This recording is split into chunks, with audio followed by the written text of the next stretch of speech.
Hello and welcome to the Classic TT Daily Roundup on the day that's affectionately known as Joey Day.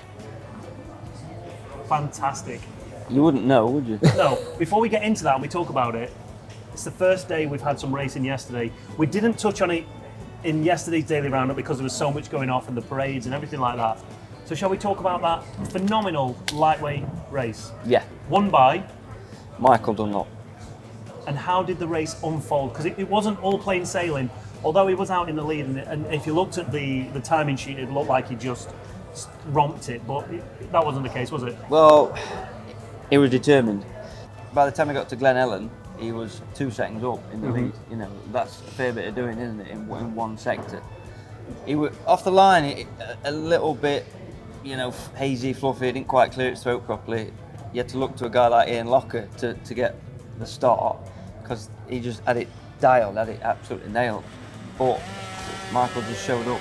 You know, he's not won a 250 race before. They've worked hard all week on that bike, completely rebuilt it, stripped it, rebuilt it, got exactly what they wanted, and then he turned up on the day. He even made it like a last-minute change on the line, didn't they? You know, everybody thought that was it. We were gonna just go racing, but he had the tank off it, carbs off it.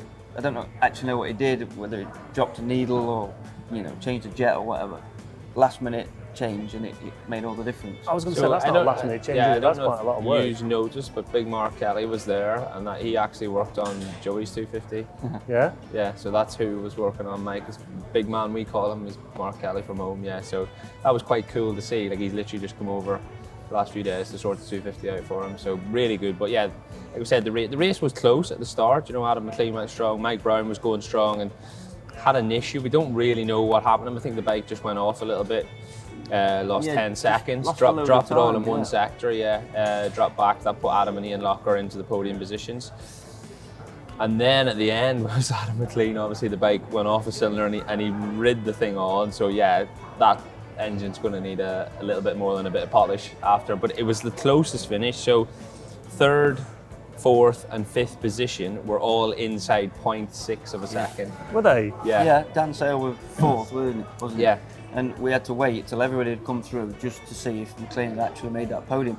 We were lying in a brilliant second for most of the race, but like Lee said, on one cylinder, and he just nursed it home somehow. So I heard on the radio while we were getting ready for that parade that he said it had seized. Yeah, see, a cylinder, one cylinder had gone off or seized a cylinder effectively.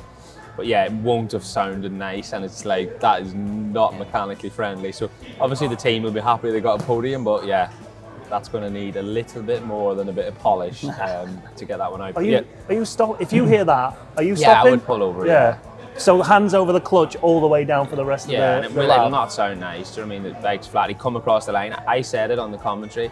You can tell if something's running out of fuel because it's like surging, but it just sounded really flat, which was basically a 125. Yeah. So yeah, it was good that the finish was so close, but imagine being 4th and 5th and being 0.6 off. Gutted. He'd had a bit of a mad start to the race as well. When he was going up to the line, doing the radio commentary, I'd seen him, he was just moving his bars about as you would. And he was like, no, that's not right. And he's messing about with steering damper and, you know, trying to keep the thing running and trying to walk forward towards the line. And he's never started at number 1 before. You know, he did the other day in that race that got stopped, but that's a big deal, starting at number 1. Rolling up to the line and his steering damper's not right, and he kept whining a bit on and getting it right, and he didn't have the best to start, so it was a bit of a, you know... Yeah, getting a 250 off the line here is not easy, because you're like, all your brain's thinking, I need to be gentle on the clutch, but you need to dog it basically to get it to go. Yeah. So it's like, there's a little bit of a rivalry in your head whereas the likes of Ian Locker just went, like perfect. That experience just shone through, didn't it? You could just, it must have made 2 seconds up, Locker, off the start. By the time you got to anybody else, crossroads, Yeah. So there's still a hell of a lot of racing to be done. We've only had 1. We've still got another 3 to go. One of those races being the historic classic senior, or the historic senior. Yeah. And one of those bikes that's in that is John McGuinness's Winfield Paton. And you, Tom, had a chat with John all about that bike, didn't you? Yeah, the bike got loads of history, and it's won round here. I think the team have had 9 wins on that, with that sort of idea, that pattern.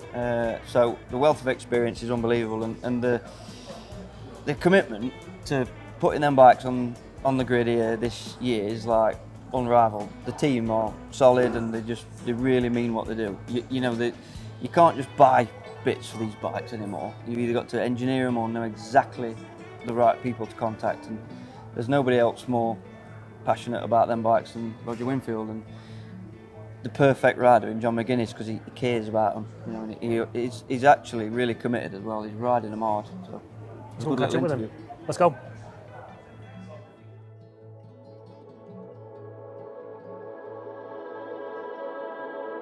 Right, when you think about the senior classic TT, you have to think about this beautiful pattern that's put together by Roger Winfield here and ridden by John McGuinness, 23-time CT winner. It's pointless thinking about or talking about that race, that class, without coming and having a look at this bike. So here we are, and we're just going to go over the history of it a little bit, if that's all right. Yeah, that's fine. So, Roger, pattern name, it's two engineers who decided to just work together. They both worked together at Mondial in Italy in 1957, and the company was closed to racing from that year onwards. So the two mechanic and the designer moved on to build their version of the Mondial engine, which is what this is derived from. So was that the 250? That was a 250. Paton later built a 350, which was their most popular bike. They only made about a dozen bikes, but they were mostly 350s and converted to 500s at a later date.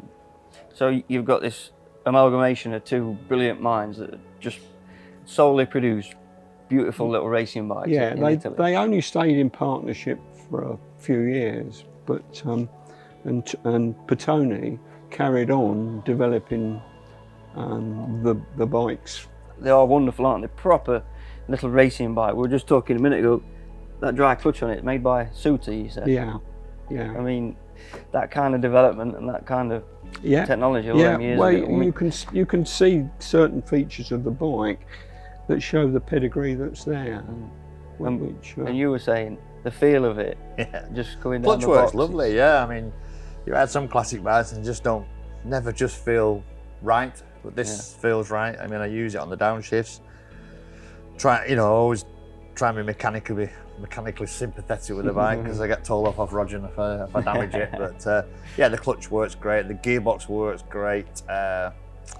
Everything about it's just cool. I really, really always look forward to riding Roger's pattern. And we always say it, don't we, when I get here, I'm just like a kid.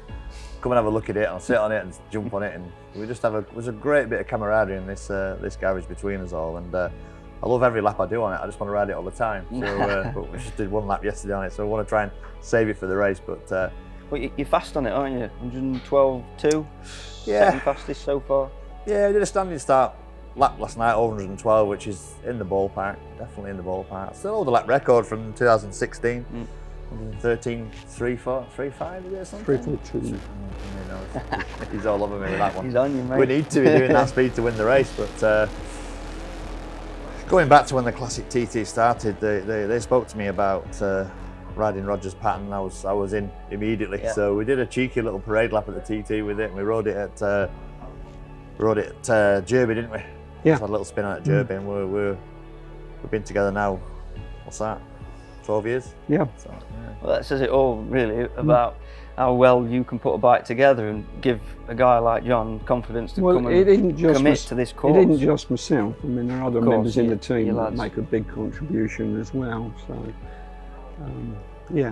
got to thank them as well. Absolutely.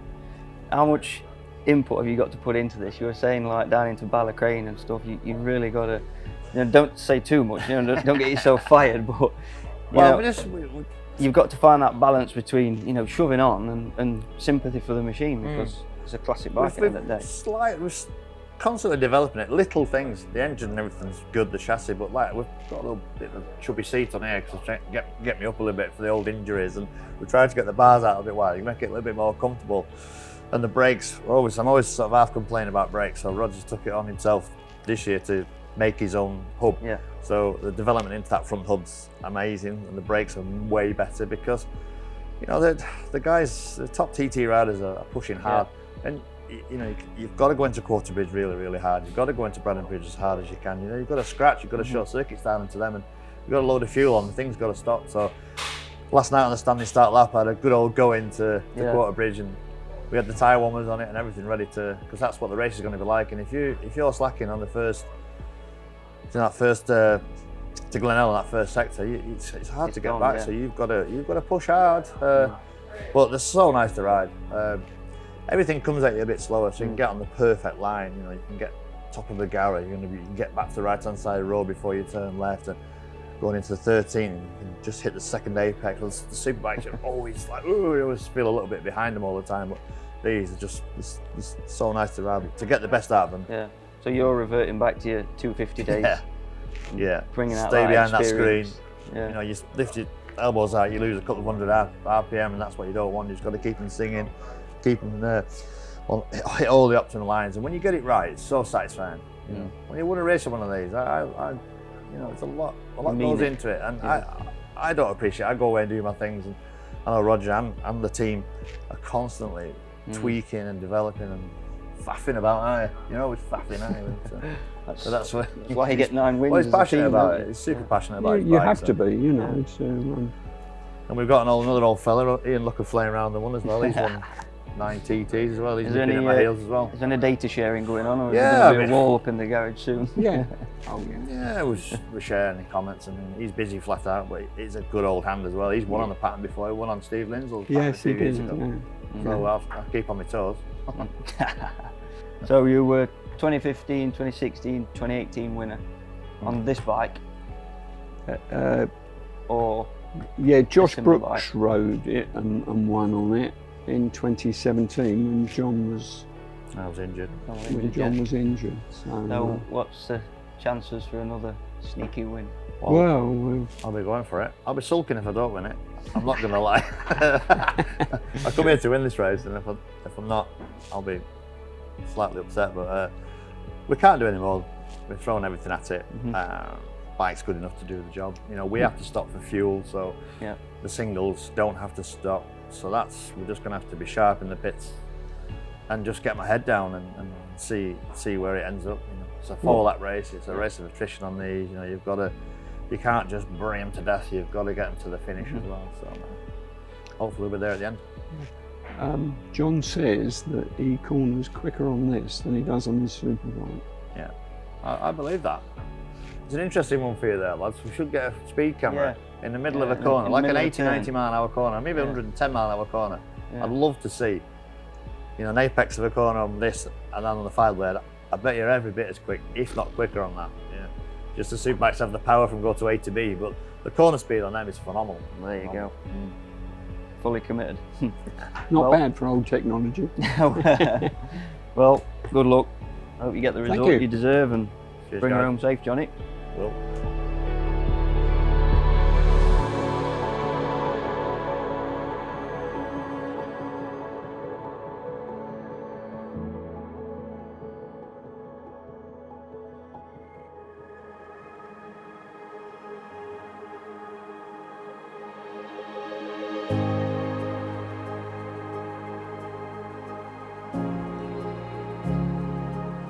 Right, we're down here in the RH Racing Garage.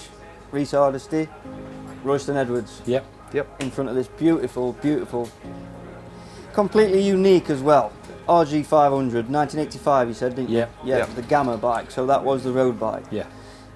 You guys have been developing and turning this into a proper Formula 1 racing bike, haven't you? Yeah. Quite a while now. It's been the plan, yeah. So when did that come about? Is it back 2018 we started? Yeah, 2018. That was the plan was hatched in 2018.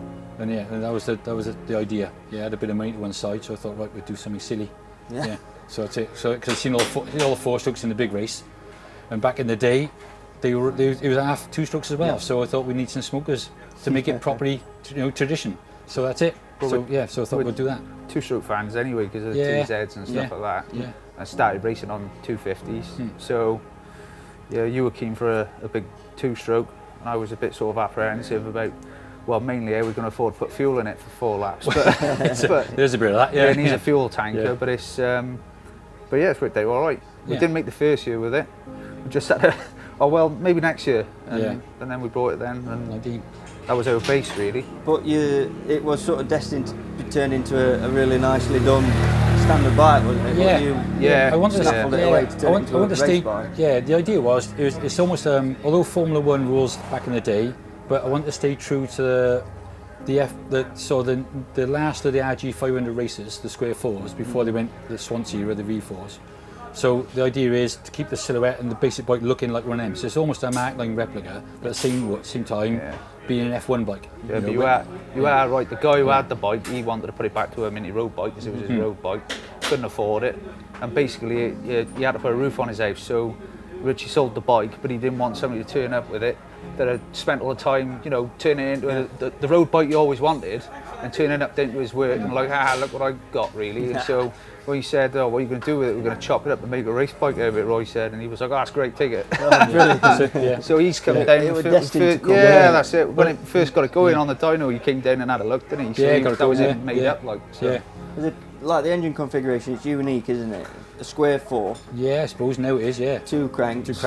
Driven off the middle by a gear. Just pilot shaft, and then you've got your primary gear that runs a clutch, but the engine runs backwards to make it work because there's 4 shafts instead of 3. So that's it. Makes it a bit weird. This chassis is a bit longer, you said, a bit taller on the headstock. Than the race bike, So you can get longer forks in it, a bit more room for the rear tyre to swing. We can get big wheels in it. The Matsu can run modern tyres.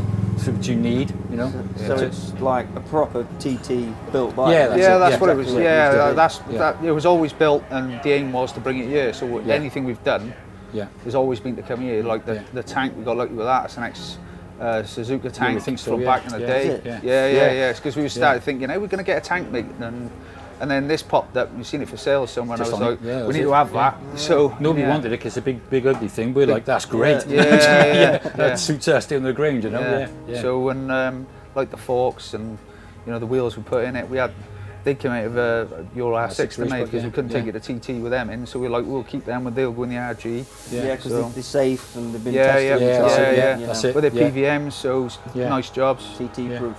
And the idea was for it always to come here.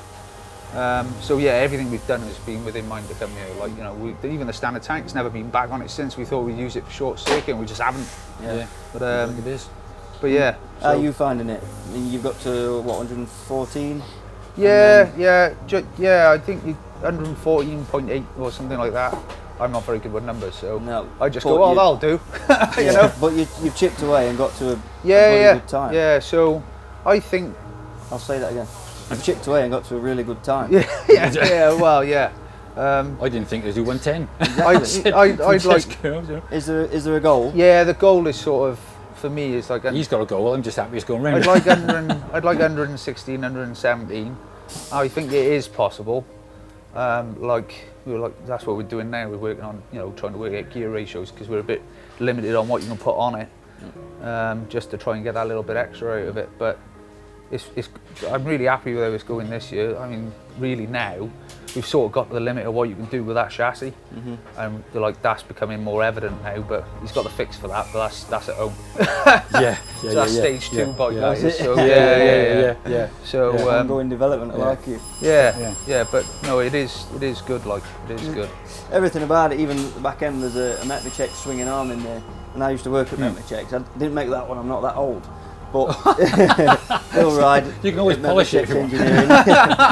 Just the whole thing is just a full race bike. It's a thoroughbred piece of kit, and can't wait to hear it properly. And hope you get your 4 laps under your belt. And thank you very much. No worries. Thanks for that. It's good. Cheers. Spot on.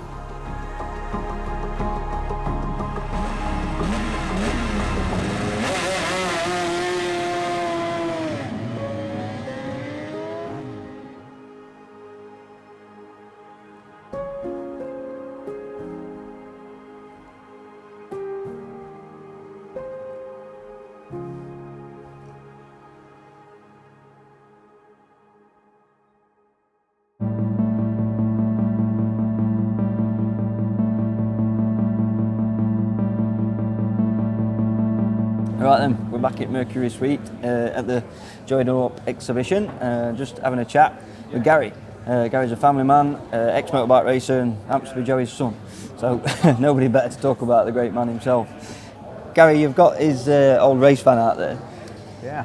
What's the bit of a crack story to that then? Because did it not leave the family, or was it Believe it or not, into ruin? I had a bit of an incident with it actually on the way home from a motorbike race and done a bit of damage to it years ago, and it lay just at the side of the house for a long time, and I actually came to the TT one year. My mum sold it whenever I was at the TT. Right. So I was a bit upset about it, and it disappeared sort of for easily 10, 15 years. But managed to discover it again, got it back, and it was in pretty rough shape. So we just thought for the 25th anniversary it'd be nice to get it freshened up again. So it took a lot of time, a lot of work, but we got there in the end. It's looking fantastic. What is that? The original paint scheme and everything that he had then? Everything's original. Yeah, even the fella that done the stickers from back home, he had the original file still in his computer, so everything's absolutely mint. So it looks brilliant. Believe it or not, it catches my eye more than the bikes actually. Yeah. Well, as a young lad growing up, you'll have seen that 1,000 times, won't you, coming and going? Yeah, well, we travelled in the back of the van to the races all the time, and some people maybe doesn't realise it, but it's quite personal to us because he spent his last night sleeping in that van. So I thought it was something worth preserving. Absolutely. How many miles on the clock? It's not too bad actually, considering it's been to Estonia and all. I think it's like 80,000 miles, so it's pretty fresh. Engine wise, definitely the outside looked bad for a while, but the engine's pretty good. Did he use that for the charity work and stuff? That he didn't use that one. That one came a bit later. The other ones were proper old school 311 Mercedes and stuff. So great proper engines. race fans. Proper race fans. But no, that one's pretty special to the family. No, it's brilliant. It's great to see it. So you drove that through Ballymoney as well when the celebration were. Drove it through Ballymoney and thought it was great until we came to the stop and realised there was no brakes. So we got a winner brake lines back in it and drove it back up to Bishop's Court and then up to the boat to bring over here. So everyone's brilliant on it. So fantastic. We're delighted to see it. So the bikes here, the 250 and the 125. The 250 is the bike that sits in the bar, is it? Yeah, the 250 is the original. It's sitting exactly the way it was whenever it won the TT in 2000. Still got the TT stickers and all from scrutineering and all on it. Special bike for us. I think my dad said himself that was probably his favourite race was the 250 race around here, and he thought the bike was pretty special. So it's a bike that's very close to us. We love it. We're all two-stroke men anyway, so I love the 250 personally. So. What do you think about Michael's replica of the SP1? Yeah, to be fair, he's done a good job, hasn't he? It's not original, obviously, but it looks well. To be fair, it's the colours is everybody knows them colours, and there's something special. It's quite funny because it's the only race that he ever used them, but it's still probably his most iconic colours of all time. So, to be fair play, Mike, he's done a good job on it. Right. Well, thanks for chatting to us and enjoy the celebration, mate. Yeah, try to. Yeah. Cheers.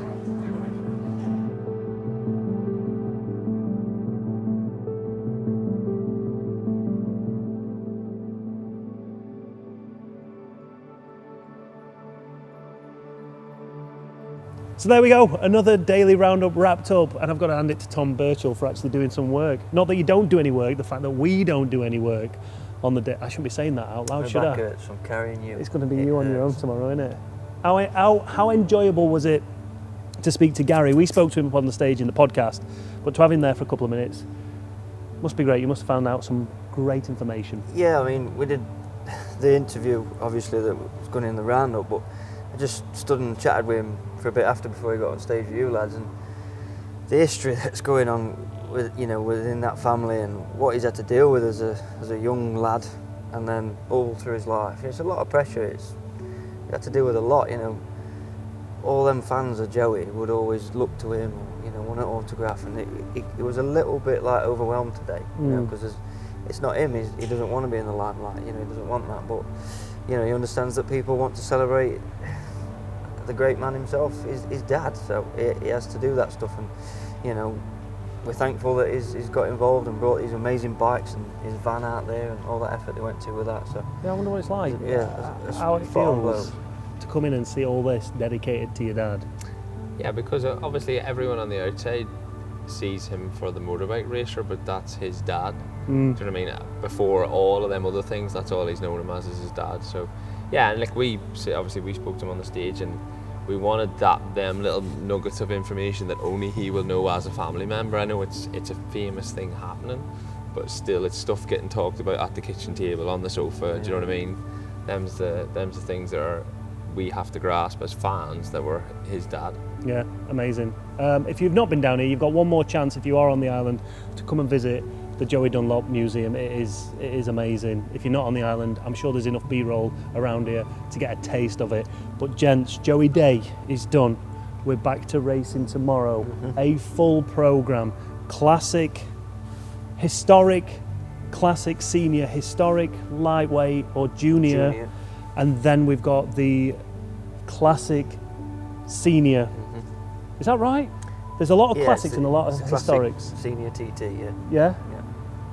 What's going to happen? And don't say rain. No, it's not going to rain.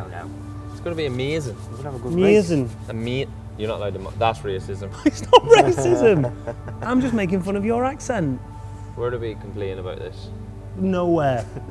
What's going to happen tomorrow, Thomas? Well, like 3 different classes, 3 different lads at top of each time sheet through the week. So lots is going to happen, isn't it? You know, it's still that same old thing we've talked about. It's this demanding course.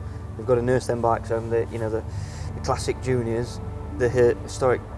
I've done it now, haven't I? Who knows? He threw you off. Yeah. The junior race, the tiny little 350 engines. They get in, rock and Right. thrash. pain. And then we're on to the 500s. You know, the classic. You've done it again, haven't you? Don't blame me. Historic senior. Senior. Historic senior. Same again, them bikes have got to get to the finish.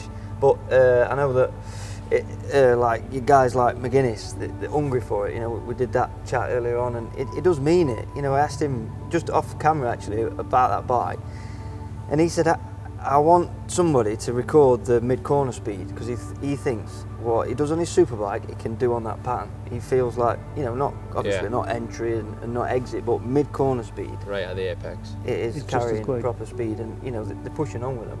And what? Go on. And the tyres on these things are not. They're not. Horrendously And there's no horrible. tyre warmers. That used to fry my head. I'd be like, I once broke down a quarter bridge and I purposely grabbed the front tyre to feel how hot it was, and it was hot.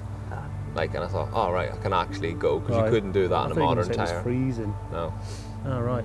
And then you got to take into consideration the classic senior, with the yellow plates. the yellow on the front. plates, which That's a look cool cool. little And, yeah. throwback. There's a lot of riders that haven't ridden these bikes for potentially a week now. Yeah, that's what I was going to say. So I haven't Sorry. seen. No, not that fact, but I haven't actually seen Yeah. any of them guys out since I've been on the island. So Yeah. I'm really looking forward to seeing them set off. Like we were saying today, Rob Hodgson, Rob, he's fast on his Ducati, fastest Yeah. in qualifying, but they are fragile things, aren't they? Yeah, the Ducati's come a little bit more fashionable, hasn't it? Not since it was originally, but now on the, what's the race called? This is the classic TT, mate. What he said. Classic senior TT. There we go. All right. But like 3 years ago there was none, and now. I mean, that was because they weren't eligible till last year. So that's that why I why? didn't see him 2 years ago, mate. Tell you what, the facts on this programme are unbelievable. You've done one lap and you're just chucking out facts. Yeah. But then Nathan Harrison on his Kawasaki, he's knocking on the door, he wants to win, doesn't he? Is that Kawasaki more reliable? You'd say so. You'd say so. Yeah. Who knows? Not us. So let's stop Hang on, guessing. we haven't done yet. They have. There's a bike missing. There is a bike missing. In the Joey Museum, there is 3 motorbikes, the RS250, the RS125, and what should be the SP1, but currently is in the hands of somebody who knows how to take a bike around here, and he will be doing a tribute lap tomorrow. Special lap. Can't wait for that one. Let's not give any more secrets away, but it's going to I'm be... doing a lap as well. Oh yeah? Are you taking the Bragazzi out? The Bragazzi TZ750 Yamaha. Dave Molyneux's first ever win around this place. He took on that bike, and I get to do a lap with him tomorrow. So. What year was that? 1989. How old were you then? I was bearing on being a bad thought. Oh, I was 2 months old. He was 25. Race age, right. Race. I was only 1. Could you believe it? Right, leave your comments down below. Let us know your best memory of Joey Dunlop. It's only right on Joey Day. Until tomorrow, see you later.